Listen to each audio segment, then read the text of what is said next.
This man stands naked on a motorcycle. He toasted his own hands in a toaster. He drove steel spikes into his own legs. You think he's looking for death. Instead, he's trying to save his life. Chev is a killer. He was assassinated on a mission and injected with a new virus. He has to be on a constant high to survive. But how can he get excited? So he pushes the gas pedal.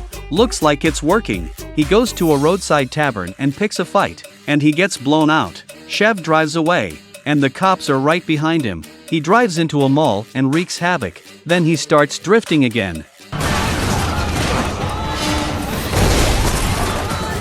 He thinks it's exciting, but he can't stop, so he starts running. He pulls the passenger out of the cab and gets in. The feeling of the toxin attacking his heart is like a myocardial infarction. He asked the driver to play a rock song to force him to shake his own head.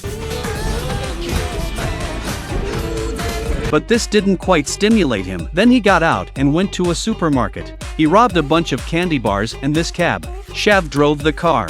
He heard the hospital had artificial adrenaline. It gave him an hour of life. He goes to the poison counter to buy adrenaline. But the nurse didn't think he looked like a good guy, so she called the police. Chev hid in the closet to avoid the police search. Then he changed into a hospital gown and continued to look for medicine. That's when one of the emergency patients found the medicine at the attending doctors. The police found him too, but that's when the toxins hit him again. He forced the doctor to give him an electric shock device. That worked for a while. He pointed his gun outside until the elevator doors closed and he was safe for the moment. But the toxin still wasn't suppressed. So he shot the entire poison directly into his body. The poison was a little strong. After that he felt as if the world had gone faster. He rushed out of the hospital and started running around naked.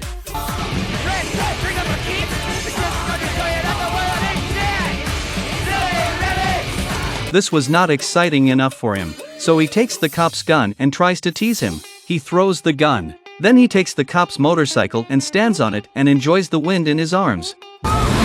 Then he flew off. Then he woke up from his coma. He felt that if he wanted to live he had to keep doing something. Then he went to his girlfriend's house. He wanted to take her out with him. While she was changing her clothes, the toxin attacked him again. He saw a toaster next to him.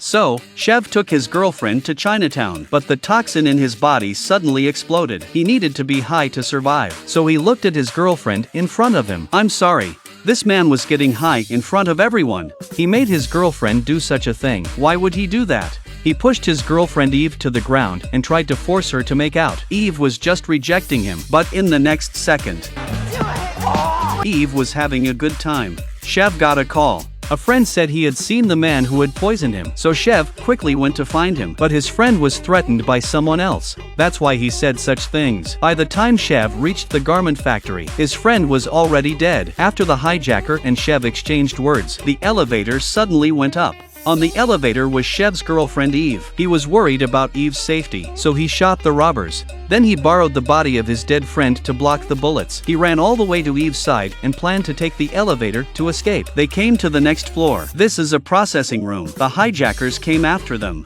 Chev crept up behind him. He rushed up and grabbed his hand. At that moment more killers came. They had to escape through the window. But the firepower of the killers was too much, so he shoves his girlfriend into the car and drives away. He explains to Eve what happened to him. Eve is very understanding. She decided to get him a little more excited so he could live a little longer. Jason! Oh yeah, that's it, baby! Just a little more. And that got him really excited. Chev goes crazy with excitement. Now no one will be able to hunt him down again. Then Chev felt something wrong with his leg. He stops the car and limps into a hardware store. Eve was worried about his condition. She followed him inside. She was shocked. He had to find the person who had poisoned him. So he says goodbye to Eve and goes on the road alone to find the antidote. Chev arrives at the hotel, but as soon as he got off the elevator, two kidnappers took him away and took his gun. Chev went to the roof and saw the man who had poisoned him sitting with his boss. He understood everything at once. It turns out that they are in collusion. The boss told Chev the truth. He had killed a mafia boss in Hong Kong. He had to find a scapegoat in order not to face the war. But this time Chev was still alive. So the boss took out the second poison and prepared to give Chev another shot. Chev suddenly raised his hand and aimed at them. The man put his hand up and pretended to hold a gun and threatened them. They all thought he was crazy. But it turned out that the shooter was the Chinese behind Chev. The Hong Kong mafia boss arrived at the scene in time with his men. They were puzzled, isn't the mafia boss dead? It turns out that Chev chose to spare the he when he was carrying out the assassination. So to repay Chev for saving his life, he took his men to target Chev's boss and Verona and others. Verona wanted to kill the Hong Kong mafia secretly. Chev reacted quickly. Chev's boss hid behind one of his men. He called someone to save him, but a grenade was thrown in front of him. He shouted, "Watch out." The boss gets up and runs away. Chev's toxicity kicks in. His vision fades. He doesn't have much time left to live. He had to kill his opponent as soon as possible. At that moment, the boss's helicopter arrived. As soon as the boss got on the plane, Chev caught up with him and demanded the antidote. Unexpectedly, Verona gave Chev a second shot of poison from behind. He collapsed instantly. Verona killed the boss and prepared to escape in the plane. Chev regained some consciousness, so Chev stood up and crashed into Verona. By now the plane was already high in the sky. Verona hammered Chev a punch. Chev's body is getting worse and worse. He lost his footing and had to grab Verona. Verona tried to push him down. Chev could not hold on any longer, so he used his last bit of strength to throw a punch at Verona. Finally, he dragged Verona out of the helicopter. They fell off the plane together.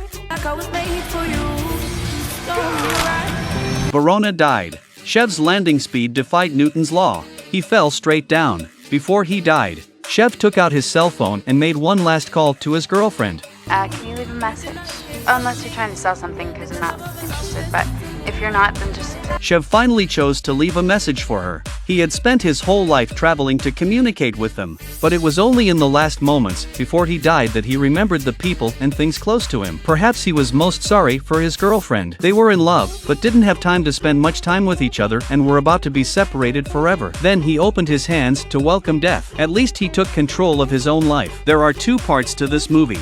The story of the second film is more exciting. If you like it, you can go see the second one. Did Chev die or not?